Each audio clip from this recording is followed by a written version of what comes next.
Hello and welcome to the Jackcast, your Swansea City podcast. I'm Matt Barocco. I'm joined as ever by Steve Carroll. Evening, Steve. Evening. A few bits and pieces to get through tonight. A game to review, a game to preview, a few off-field issues, but we'll start with the news of the sad passing of what can only be described as a Swansea City legend in Leighton James. Steve. Yeah, sad news. Obviously, we knew Leighton had some health issues in recent times, but he was at the game, wasn't he, against Queen's Park Rangers the other day? So, from my point of view, I was hoping then that he was on the mend and would be getting back to some sort of normality. But obviously, then on Friday we heard the news, didn't we, that he sadly passed away and. Yeah, really awful news, really. I mean, 71, it's not particularly old these days, is it? Maybe it was 20 odd years ago or something. But yeah, shame. But, someone that we won't forget. I think, obviously, from our point of view, we never saw him play. He would have retired around the time that we were born. But yeah, I think Leighton, from our point of view, is more memorable as a pundit, isn't he? But yeah, I mean, look, he was a great player. I mean, probably everyone must have seen those clips, haven't they? The goal at Preston in 81 that set us on our way, where obviously we've had a 3-1 win that's taken us into the top flight for the first time. I think he was the top scorer that season. I always remember my father telling me about that year in the first division, and we played Liverpool at home, and it was on a Tuesday night, so there was no cameras there. And we beat them 2-0. He scored the first goal with a really long run up from a free kick that he's blasted into the top corner, and then I think Alan Curtis sealed the game with left Anne Hansen on his backside. So a great night that must have been, and a real shame there were no cameras there, so none of us who will ever see it. But yeah, I mean, there must be loads of great moments of Leighton. Obviously, he did. I think he did leave the Swans under a bit of a cloud. I mean, he'd had a falling out with Toshak, which I suppose, given Leighton's personality, not the biggest shock in the world. He could be volatile at times, couldn't he? But yeah, real shame that he's not with us. But, he's a man we'll never forget. And obviously our thoughts are with his friends and family, aren't they? Yeah, and I think when you talk about Leighton James, like I said, he was in the era before ours. But certainly when you talk to your parents or any of the older generation that were around during his time, he was one of the ones that they always hark back to when they talk about, the great Swans team and stuff like that. He just had magic in his feet, in his boots, and was one of those players who everyone paid their admission price to go and see. And those players like that are becoming increasingly rare these days, aren't they? They're all coached to death to be more pragmatic and more stats dependent, if you like, to rack up the numbers of pass completion and stuff. But every once in a while, you get a sprinkling of a player, a new generation version of a Leighton James, if you like, and they really are a joy to watch. And I do think Leighton James is one of the ones that fitted in that category.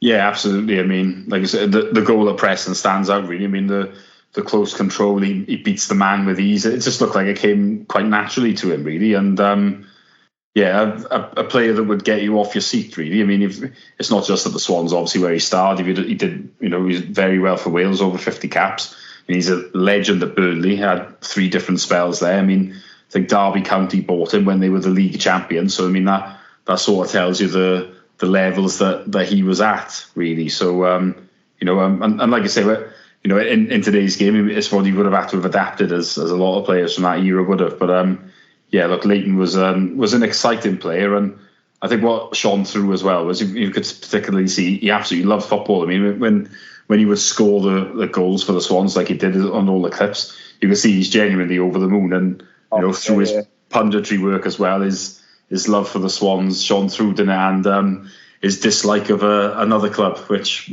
we also don't like. So that's the thing as well. He was very forthright in his views. I don't think anyone could question whether Leighton James was telling you, telling you how he really felt, because he had no qualms or airs and graces about him in terms of saying if he felt a certain way, he'd certainly say so, wouldn't he? And I remember when on a Radio Wales phone-in before, when Cardiff were about to play Barnsley in the FA Cup semi-final, and he said, to much dismay of the Cardiff audience, that he hopes Barnsley win.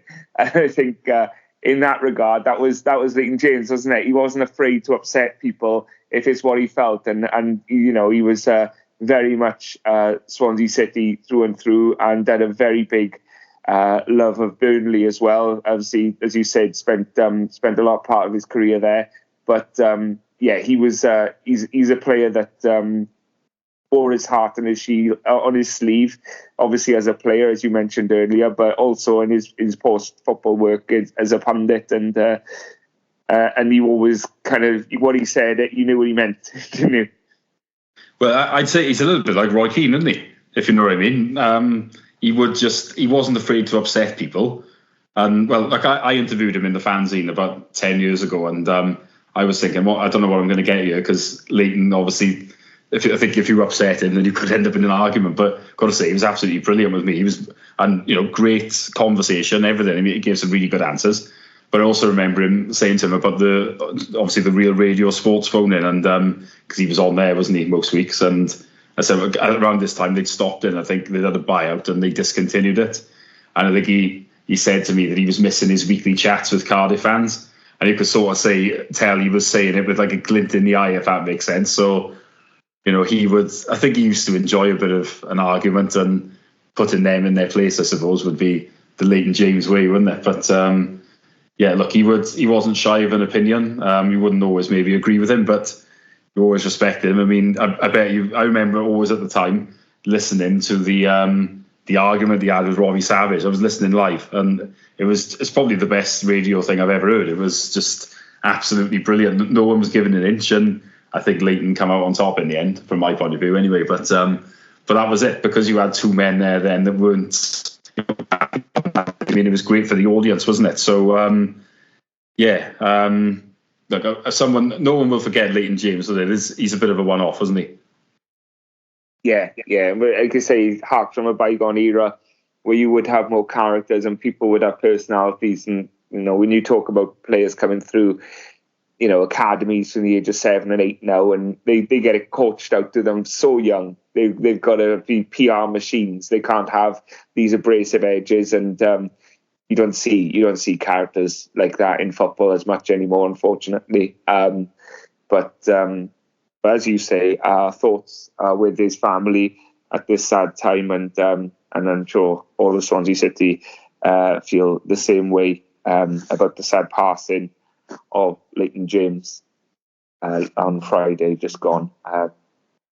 Steve, we've got a game to talk about as well. The game away at Huddersfield. Now, you were you're a massive fan of Huddersfield. Of course, you want the best for them in all occasions, and you really hope they eventually go back up to the Premier League. I heard you say that, and I'm not at all being sarcastic. I think you might be. One trip you could have made you had no interest in going to this one, I know, but in terms of the times you've been there in the past and seen us being cheated and robbed and all sorts out of results, and this is the one you wish you would have gone to, right? No one could have foreseen this result. No, they couldn't have. And I think what's even more bizarre is that obviously with 20 minutes to go, nobody could have foreseen it, I think. It was a strange one. I've got to say, we did play well even before that. I felt we were on top. We'd had some chances that we'd missed. I mean, Cullen missed a good header, didn't he, in the first half, for example. But when the goal did come, it was deserved. I mean, and to be fair to Jamal Lowe, he's cut in lovely and put it in that far corner. You can't argue with it. It's a great goal, and it just seemed to open things up a bit, didn't it? I mean, obviously Huddersfield needed a win, really, didn't they? A draw wouldn't have done much for them. So I suppose they left one or two gaps, and we exploited it. And I think we probably didn't deserve to win 4-0, if we're being honest. But it was brilliant to see us put a crap side to the sword, from my point of view. And it's not been an enjoyable season, as we've said so many times. But I mean, that was one of our best performances, and certainly one of our best results as well. And I think fair play to everyone that went, because there wasn't really a lot riding on the game, and it's been a tough old season, as we've said. And you would have gone up there, and you're not expecting much necessarily, but I suppose it's the thing. Sometimes if you buy enough tickets for the lottery, eventually you'll win something. And I suppose there'll be a lot of people there who've been to a lot of away days this year and wouldn't have enjoyed them. I mean, I know you were at Middlesbrough a couple of weeks ago, and that was particularly miserable. So it's typically didn't. Of course, the game. Yeah, of course. You didn't go to this one then, so but there'll be quite a few who probably did go to both, and I suppose then sometimes you get your reward, don't you? So yeah, look, it was for those people in particular. I am very pleased because it's tough at times out there going to all these games, and there can be a lot of misery. There's a lot of hours on the road, and yeah, look, on this occasion, it's paid off, and they would have had a brilliant day, and yeah, it was encouraging, wasn't it? I mean, it's nice to be thinking along those lines. I think that ball again that Williams dished out at Middlesbrough has sort of done the trick, hasn't it?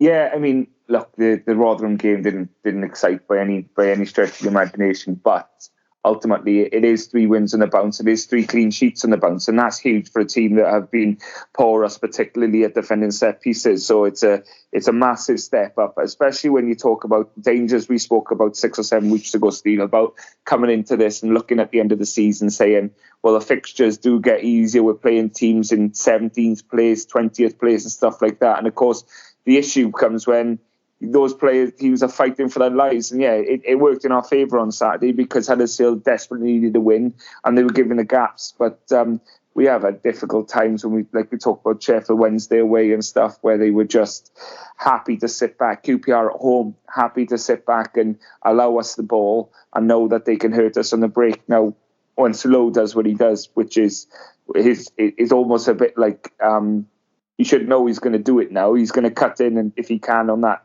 come in from the left and cut in on his right foot. He's scored an absolute peach there, but all 4 goals, to be honest, there's talking points in all of them because that was a lovely finish. Ronaldo gets the second, but a word for the pass and Rushworth and the control from Tymon, Steve, because wow, that for me was the moment of the match. Oh, without a doubt. I mean, Rushworth has seen him, obviously.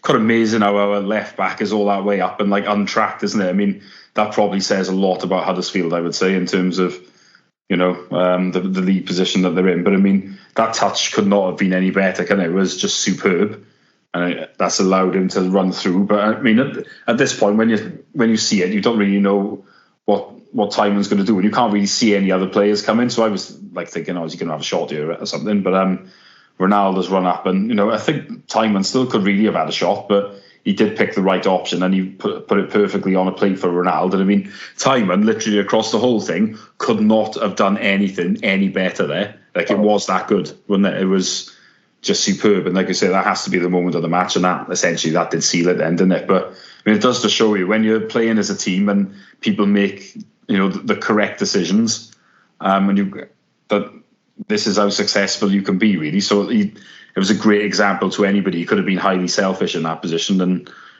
blown it essentially, because we wouldn't have been in such an ideal situation to score. But he picked the right option, and Ronaldo couldn't really miss then, could he? So yeah, I mean that just settled it, and it did get even better, didn't it? Which I think none of us foresaw.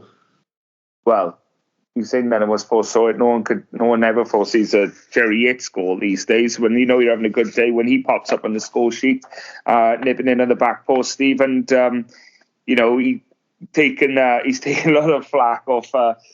This podcast, myself, and a lot of the fan base. He'll be delighted, no doubt, that he's got a goal to get that monkey off his back and hopefully finish the season in a flourish. But the pick in terms of the finishes, the pick of the bunch, the fourth, Liam Walsh, take a bow, because that ball almost ballooned into the sky and had come down with such ferocious dip. It was another perfect finish. It was stunning for him. But we're not overly surprised, do we, Steve, that Liam Walsh has that in his locker, because he's a supremely talented player who would almost certainly start nearly every week if he could keep himself fit. But that's been the big issue since he's joined us.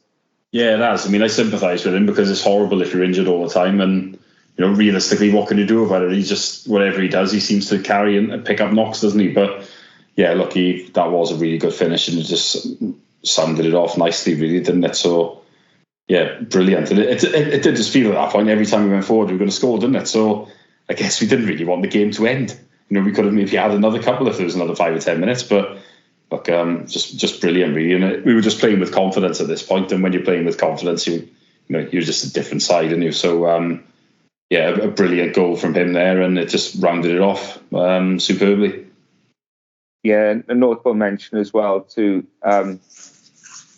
Azim Abdullah, who came on and got 2 assists in the last 5 minutes there. And I think he's one of a couple of players, Steve, I'd like to see more minutes given to in the last couple of games now, really, just to see where we stand with these. I mean, we're in a position where we don't often get in Swansea City. We always normally have something to play for going into the last couple of weeks, and doesn't allow itself to give the youngsters a chance. But this is a rare opportunity here now to give these youngsters a chance, see what they've got in the locker. And we saw Govia a couple of weeks ago, and he's worked his way into the first team picture nicely. Abdullah is one that's been around there for about a year or so now, since the start of this season, and really he looks a real exciting prospect, and one that we can really nurture into getting real first team minutes next season.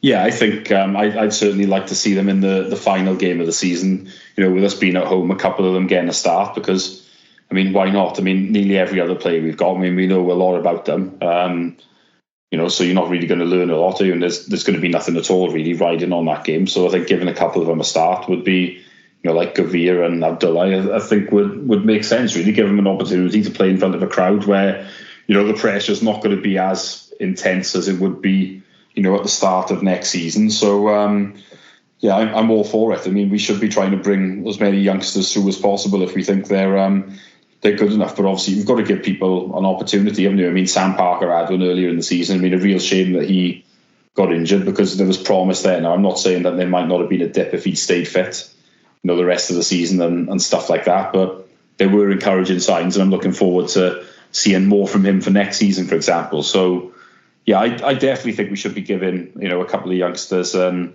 opportunity, really. I mean, the other thing is, if you give a couple of them a start now, just gives them that little spring in their step going into the summer of thinking, look, I've already had my first start. So the manager, clearly, I'm in his thoughts, and, might give them that extra, bit of oomph to, in next pre-season, almost thinking, right, it's a clean slate here. I want to try and force myself to have some more regular game time. So, yeah, I definitely would like to see, a couple of them like Abdullah and Govia, just give them a start. They don't have to finish the game. I mean, just play them an hour and bring them off maybe. But, just give them the opportunity. The fact is, everybody needs a chance. And with youngsters, you never really know how far down the line they are until you give them an opportunity to play. So I'm all for it. I think both of them have shown promise on their cameos. So, why not give them an opportunity to start and see what happens? I'd like to see Abdullah play in the centre of midfield, which is his favourite position as well, because you mentioned Parker there. We got Josh Key on the right back, who's obviously going to, as long as he's fit and able, going to want to nail down that first team place. And then you've got ample backup there. If we do, as expect, lose Carl Norton in the summer, then Sam Parker should hopefully be a great backup to Josh Key. And then you don't want to see all these players clamouring for the same position, really. And if Abdullah can excel in his favoured position, it is going to be an issue solved if we can find someone to slot in there, because it is going to be an issue in the summer, the centre midfield position. Talk about Joe Allen's niggling injury woes that have really held him back this season, and how different the Swans look with him in the midfield. So that's not only credit to Allen, but also the detriment of the ones that have played in his place when he hasn't been there, really. So to find someone else to play there, I'd like to see Abdullah perhaps given half hour or so in his favoured position and see if he can excel alongside Matt Grimes, and maybe give Luke Williams a bit of food for thought. But see, something that he's going to be looking at in training, and hopefully seeing the same sorts of things, really, because we look at what we're going to have to do in the summer, Steve. Realistically, we've got to rebuild this squad through the entire spine. If we've got some options in the youth team, then what a chance we've got now to really see who can really do a job for us next year. Well, yeah, exactly. I mean, we need to, there's a lot of players here. I think we probably made a mind up on a few that need to go. But we need to see exactly where we're at and where we need to strengthen, don't we? Again, I think a lot of the decisions would have been made. But I mean, at the same time, you want to see how far down the line some of the young players are, because, if you think they're going to come into our thoughts and really stake a claim, then that might be a position where you don't need to strengthen, or certainly not as much of a priority. So, yeah, look, it's a big, period coming up, as we know. There's 6 players here on loan. I think, by the sounds of it, I don't think any of them are going to be here next year, unless maybe Lowe is, possibly. There's 5 or 6 out of contract as well, and then there's quite a few others that we just don't want, I think. So, yeah, another summer of change, I would think, and a critical one, because we made a lot of mistakes last summer. I think if we have another one where we make some poor signings that are not going to do well for us, then it is going to be a little bit of a concern. So, we need to make sure that we do some good business, I think. And, it won't just be bringing in good players. It'll be trying to shift some of the players that we don't want. I mean, there's a skill in that as well, I think, particularly when some of them haven't been playing and stuff like that. If we can negotiate out, I would always say that Liverpool of the last few years, not only have they been brilliant at bringing people in, I mean, they've been superb at selling people and getting rid of people at the right time and stuff like that. And I think that's partly why they've challenged so much over the last few years, when their budget hasn't been as good as anybody else's. So, or certainly not as good as Man City's, and probably certainly not Man United's as an example. I look at the likes of Brighton for that. Really, I look at them and how they manage to generate talent and bring it in cheap and then sell it. And people complain, and I know one of the questions. I don't disrespect anyone who asks questions of these fans forums, because it's a vital part of this club and how we communicate with our owners and management team. But one of the questions in that last fans forum down at the Liberty was, when are we going to stop selling our best players? But the reality is that all but 1 or 2 clubs in world football are a selling club, and that's our model. And if you're waiting for a day in which we don't start selling our best players, you will be waiting a hell of a long time, possibly forever, because you're never going to be in a position where if someone comes in, even in the in the most richest time in the Premier League, you sold your players. If someone put an offer on the table which satisfied the owners, then you sold it and you brought in cheaper players. And that's got to be the way that we generate income in order to keep being able to improve and climb up the league. Is, you buy low and sell high. That's business. Yeah, exactly. Look, nobody wants to sell their best players. I mean, that's obvious, isn't it? But I mean, you just got to be realistic. I mean, nearly everybody's a selling club. I mean, years ago, remember when Fergie was at United and they had Ronaldo, didn't they? And they sold him to Real Madrid. I mean, look, sometimes you get offers as well where it's a bit of a no-brainer to sell. I mean, I remember when we had 20 million for McBurney. Now, I love McBurney. I'd love to have him back, to be honest. But at the same time, I was thinking 20 million for him, that's a hell of a lot. And, we would have been mad not to take the money, as depressing as it is. There are just correct times to sell. And like you say, I mean, got to be realistic. I think people can't grasp at times that, if you don't sell people and you don't balance the books and stuff like that, you will just end up in administration, and then you're worrying about the whole future of the club, and then loads of players that will get sold, and they'll all get sold on the cheap. So you've just got to be realistic. It's not the way anybody wants to run the club. I mean, we all want to just keep our best players, build a team, and then push for promotion. But unfortunately, that just isn't the way that the modern football is. You've got to try and bring people in, improve them, sell them on. And the same with, if you bring youngsters through again, you're trying to, just improve players and then make profits on them and put the money back into the squad if you can, or if not, they have to balance the books, don't they? I mean, unfortunately, that is football. Everybody, it feels like, has to do it. I mean, yes. The only time, I would say, if you had a caveat to it and say the only time when clubs don't tend to sell, or at least don't sell many and try and hold on to a few of their best players, is when they get relegated from the Prem, ironically. And it's only because, again, it is a financial decision, because it pays more for them to go straight back and bounce back and they use the parachute payments to help afford so, especially when the richer clubs come down. But you can afford then to hold on to a few of your better players and hope that you bounce straight back up. It's worth 120 million just to be in the Premier League for a year. And that's the financial model. But again, those decisions are business decisions. They are decisions driven by financial, just looking at the profit and loss margins, we would say we have to sell to generate income. Well, they would say we need to get back to the Premier League, and that's worth so much money now that it's again, it's a financial decision. Yeah, I think the best way to do it is Brentford, really, how they got into the Prem, because they had loads of good players, didn't they? They kept investing in it. I mean, they had Maupay was one of the first ones they had. I mean, they sold him for 20 million. Then they've had, obviously, Ollie Watkins and Ben Rama. They sold in the same summer for 50. And because of that, then there was so much profit that they went and bought Ivan Toney for 10 million. And then from there, that's how they got into the Prem, basically, wasn't it? So you have to try and do that type of thing if you can. That would be our best chance of getting in the Prem, but I mean, it's so hard to bring those type of players in that you can improve and sell on. I mean, Brentford did do remarkably at it, really. So, but that's realistically our best chance now of doing anything. You have to build over a period of time. So, look, the key to it is good scouting, isn't it? A little bit of patience and sticking to a certain plan, I would say. So, hopefully that's what they've got in mind, and they've got the people at the club that can help us to do that.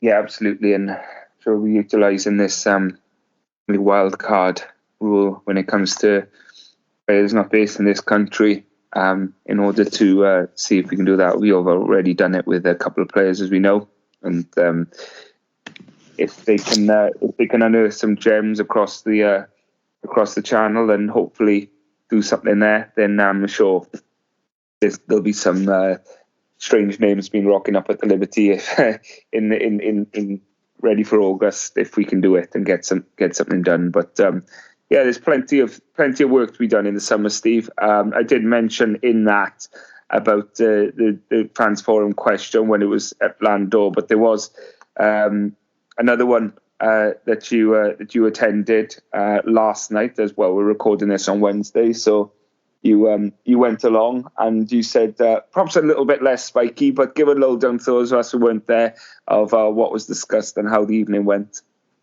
Yeah, so it was a little bit different this time.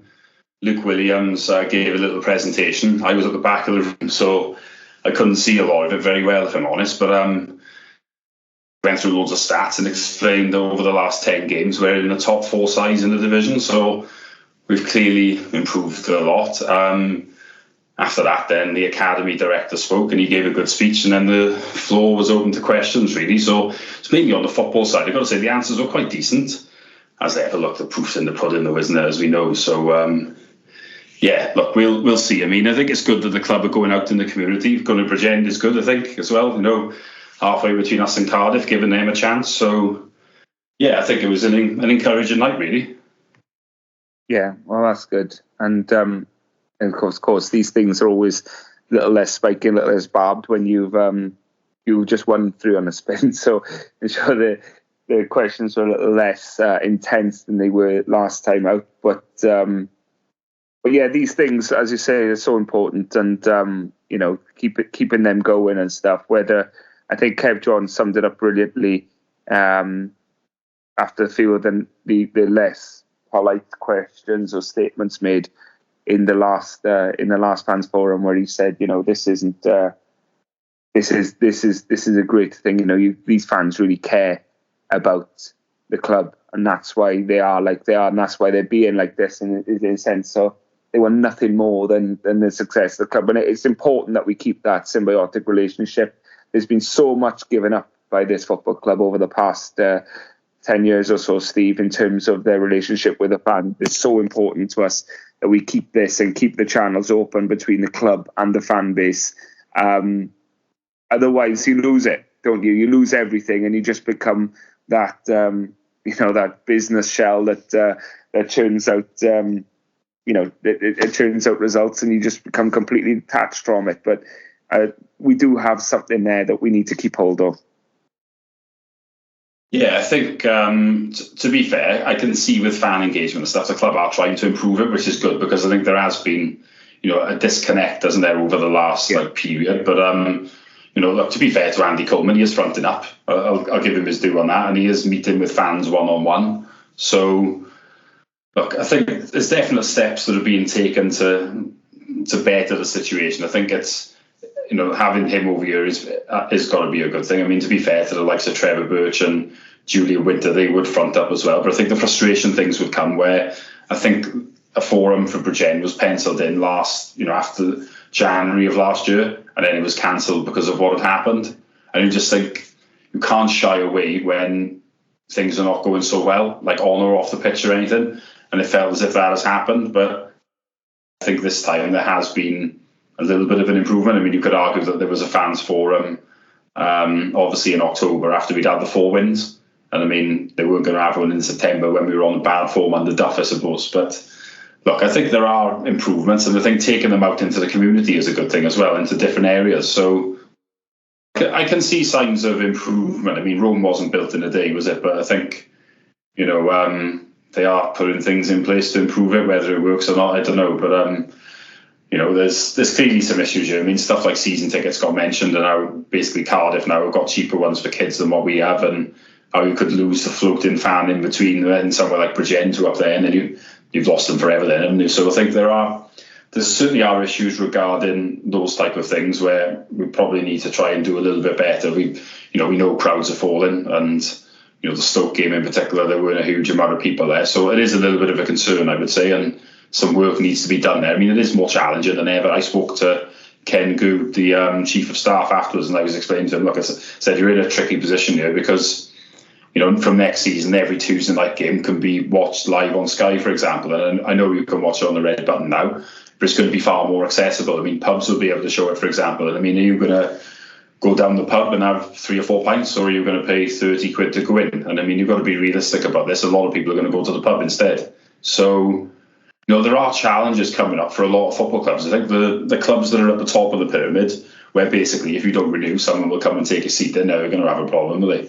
But nearly everybody else, and that is most of the 92, isn't it? It's probably about 70 of the clubs where, you know, that is going to be a challenge, really. So I think you are going to start to see crowds dropping, and they're going to have to, you know, do something about that, because it is, you know, the scary thing for me would be, I think we have said it before, we end up with a generation that have grown up getting used to watching on TV rather than going, and that is going to be a concern for every club, I think, going forward. So some challenges laying ahead, and, you know, need to try and get more people to go, because it does feel like year on year, the regression and the dropping of tickets sales, season ticket sales, you know, that is a concern. So yeah, they certainly need to look at it, I think. Yeah, and like you said, it's not a Swansea City centric problem. This is an issue that football has created for itself, and its greed and its chase for extra money, and the fact that there's so much televised football.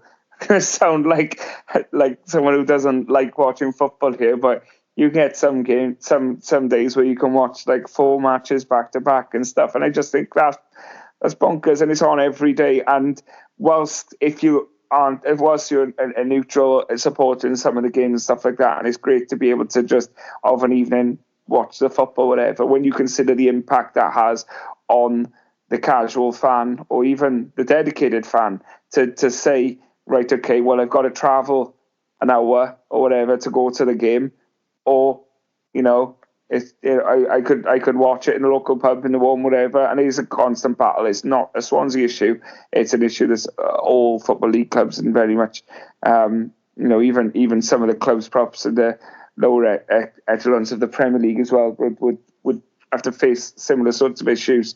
But it's football; it's a football issue and needs to be sorted. Otherwise, they did tell us football is nothing without fans, but every action they make suggests that they actually don't give a shit about the fans. We can only hope that something changes. Otherwise, you're going to end up with a norm is stadiums a third full, and everyone else will just be at home watching. Talking of not giving a shit about fans, Steve, FA Cup replays being scrapped from next season. Once again, FA bending over and taking whatever the top 6 of the Premier League have to offer them. Yeah, basically, isn't it? I mean, I do see there is an issue to a point with replays. I think what I would like to do is, you know, we played Bristol City in the 3rd round replay last year. I do think if both clubs agree to shake on it before the game and say, we're going to settle this on the day in the first game, that's fine. But you can't just scrap replays. Now, I think if you're in the same division, as I say, both teams would be happy to do it.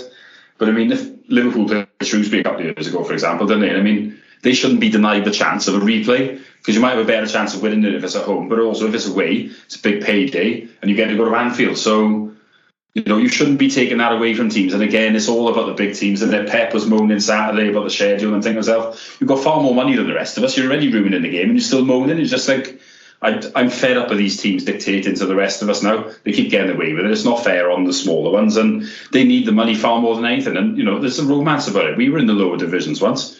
Remember, we drew West Ham, didn't we? We could have won up there. Unfortunately, we didn't on the day. But then we got a replay and we knocked them out. And I mean, I think if we hadn't had the replay, they were probably in the ascendancy at that point. They may well have then gone on to win. So it just isn't right, is it? And you think everyone deserves that dream chance. And also, it's a chance to line the coffers, which doesn't come every day. So why would you want to deny that? I mean, it's just highly selfish, and I'm fed up of it. I mean, the likes of Pep and Klopp have been brilliant, over here in terms of, what they've achieved and, how successful they've been. But at the same time, they've got a disdain for the lower divisions. And I don't think that should be forgotten, to be honest with you, because, they are in it for themselves. I know Pep has mentioned B teams before. Klopp is moaning about schedules. He's really disrespected the Cups on occasions. And it's not really acceptable. It's like these things have been around for well over 100 years, well before they've come here, and they'll be around long after they have. But they would have done a lot of damage to it. And I will mention Thomas Frank as well, because I can't stand him and I enjoy having to go with him. But he's another one that wanted rid of him. And I'm thinking, before Brentford beat us in the playoff 70 years outside of flight, they would have benefited from replays loads of times. And now because they're in it, they've completely forgotten where they're from. And that's embarrassing. Oh my God, there was one game. Acceptable. I can't remember what it was, but Brentford, I read it the other day, Brentford were heavy in debt and they got a big FA Cup tie, which saw them, a bit of a money spinner for them. And in the end, they were able to, do something financially, whether sign the player or something. I've got a feeling it was when the year that we played him in the playoffs in 2006, and they knocked someone out, and then Birmingham bought DJ Campbell off them, I think. So it's like a double thing where they've obviously made money from a cup run, and then they sold him too. And I know you don't want to sell your best players, but if they're in debt and then they've had a run and they've sold somebody on the back of it, then they've done really well out of it, haven't they? So yeah, I think that's the thing. I do also remember Brentford took Chelsea to a replay about 10 years ago. And obviously that would have been a great thing for them at that time. I mean, Chelsea's only down the road. They wouldn't have played them for such a long time. And they've had a replay off and would have made a fortune. And again, that's brilliant. But now they're in the Prem and they've forgotten. And I'd like to think if we were in there or when we were in there, we wouldn't take that view. But unfortunately, I'm not convinced that we wouldn't either. But it's not the point. It's not acceptable. Have we even said anything about this as a club? It was mentioned in the forum, and I think the chairman suggested he was a bit concerned. Williams was on the fence the other day, and I don't really understand. We've got far more in common with the other clubs in the pyramid than we ever will with the top six. So we should be standing together with them, really. And it's disappointing, isn't it? I mean, if I was in there, I would be. So, yeah, I mean, look, it's not like your view. Your suggestion is one. I know we discussed this at the time when it was announced. So your suggestion is you can decide before the game whether or not you want replays or not. That's one way of going about it. One way I thought as well is when the draw is made, the lower team, if it's a division apart or two divisions apart, whatever it might be, the lower team gets to decide where the game is played. So if you do have a Shrewsbury versus West Ham, they can say, well, actually, no, yes, we can either play them here, whereby you've got a greater chance of beating the Premier League team by bringing them down into your little small stadium and playing the Cauldron, whatever. Or you could choose, so we'll play at your place. You've got a 60,000 seater stadium. We'll play there. Big money spinner for us as a club. Great. Perhaps it'll get televised. But if the lower division team gets to pick where it's played, they get to choose whether they want a chance of progression or the money. And then you can also then, give that little bit of fairness back. But to just scrap replays without anything in its place. And bear in mind, it's not just replays where the Premier League have shat on the lower league clubs as well. There's also the EFL deal that they refused not so long ago, Steve, as well. Some shockers in terms of clubs that voted that down, which would have just seen a fairer share of the money come down the pyramid. And of course, these clubs think they're untouchable at the top, but they do not survive without the other 72 teams below them. And they don't realise that the whole Premier League, the whole structure here in this country is built on the strength of the 92. without the 72 below the 20 fall away into obscurity. It really is important that fans up and down the country, tens of millions of fans that go, need to have that aspiration, need to have that, and they are the one that hold the Premier League up the highest, and they forget that at their peril.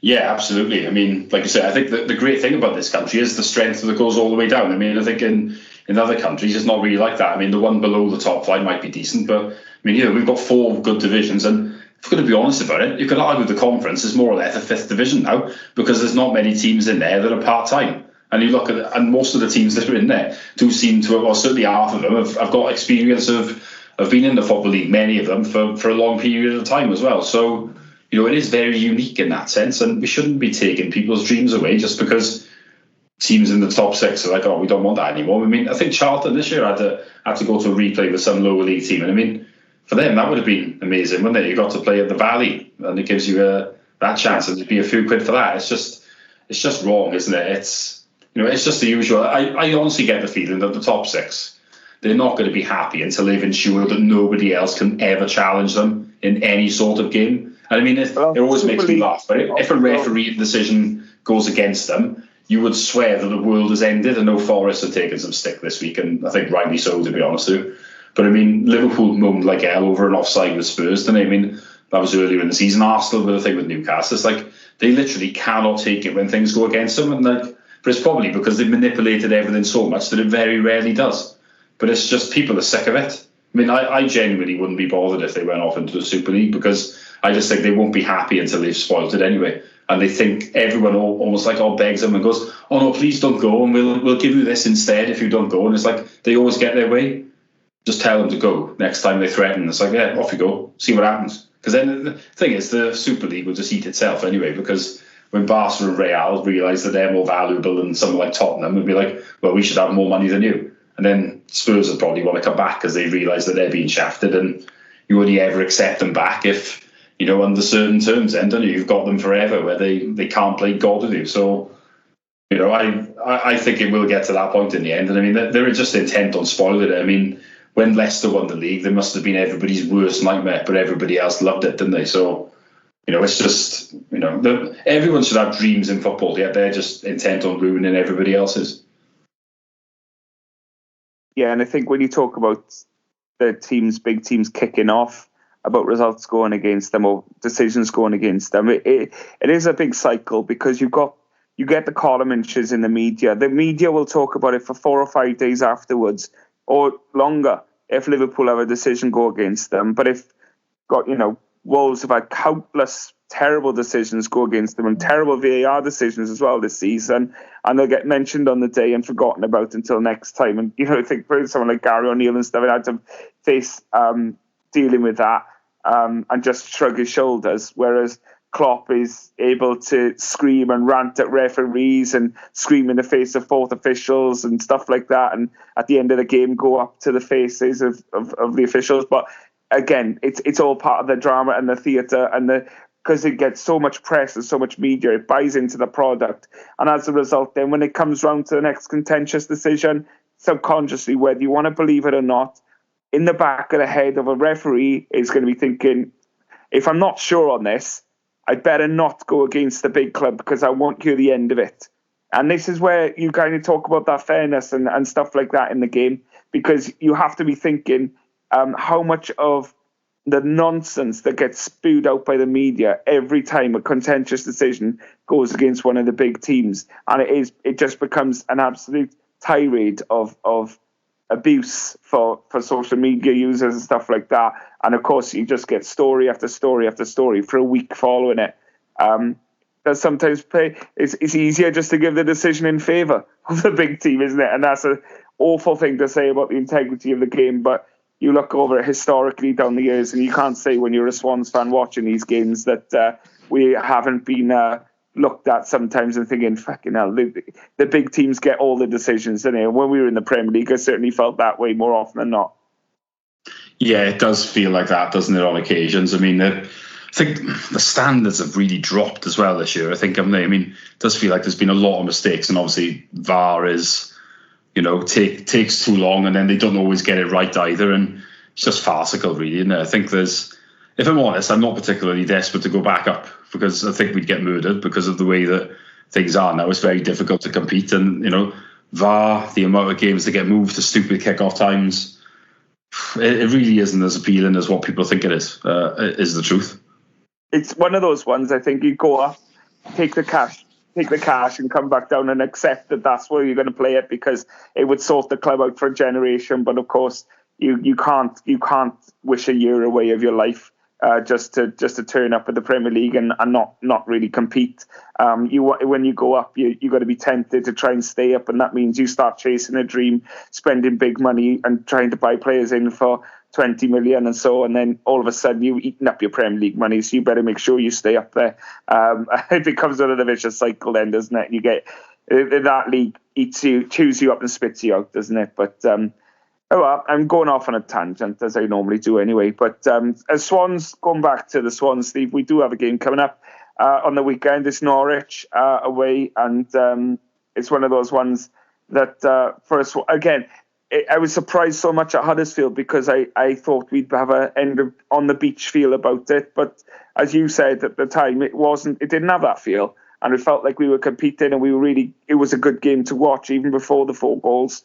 And so, pleasant surprise how we turned up to that game. And yeah, the bollocking that Luke Williams gave after Borough seems to have had some sort of impact, albeit not all sterling performances, but 3 wins and on the bounce with 3 clean sheets. You can't be grumbled at, and they'll be keen to keep that going for as long as they can between now and the end of the season.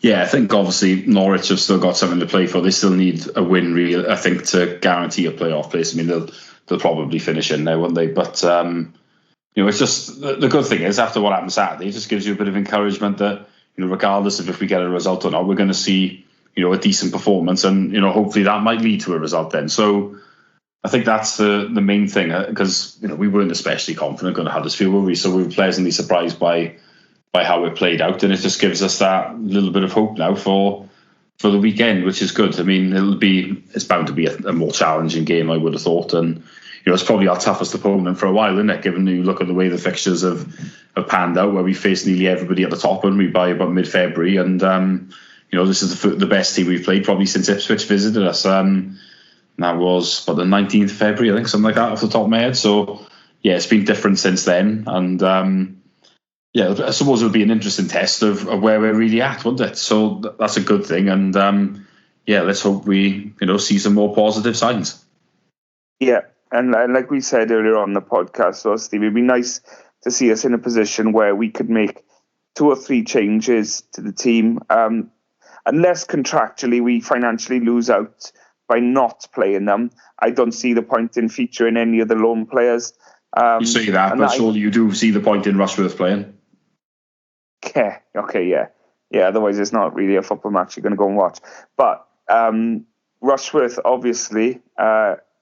Aside from that, I'd even include Jamal Lowe in this, even though he's given us some flashes of brilliance, and we know what Jamal Lowe can offer. But ultimately, unless there is serious likelihood of us retaining his services for next year, then we don't really gain anything. Let's try the players who will be here next year.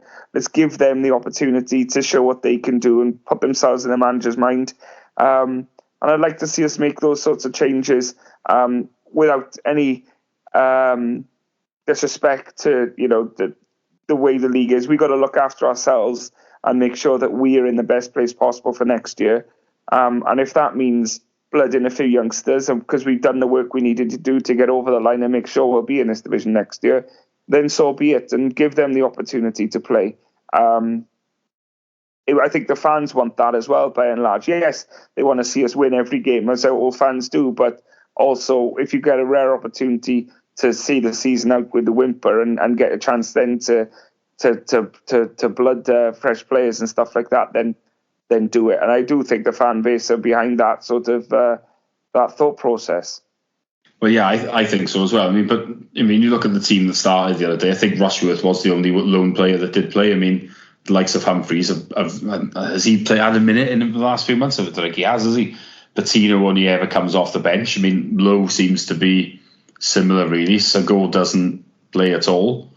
Ashby's been out of the squad for so long now. Ashby's definitely not going to play another minute either, is he? So, those guys not really getting much of a chance, are they? But yeah, look, I mean, as we said earlier, it'd be nice for a couple of the youngsters to get an opportunity, I think, wouldn't it? So, but it does make sense to look at who will definitely be here next year, and maybe they'd be more inclined to have the minutes. But I mean, as I said, if you're realistic about picking up any points, I mean, you're not going to learn anything if Fisher goes in here, so there's no point picking him.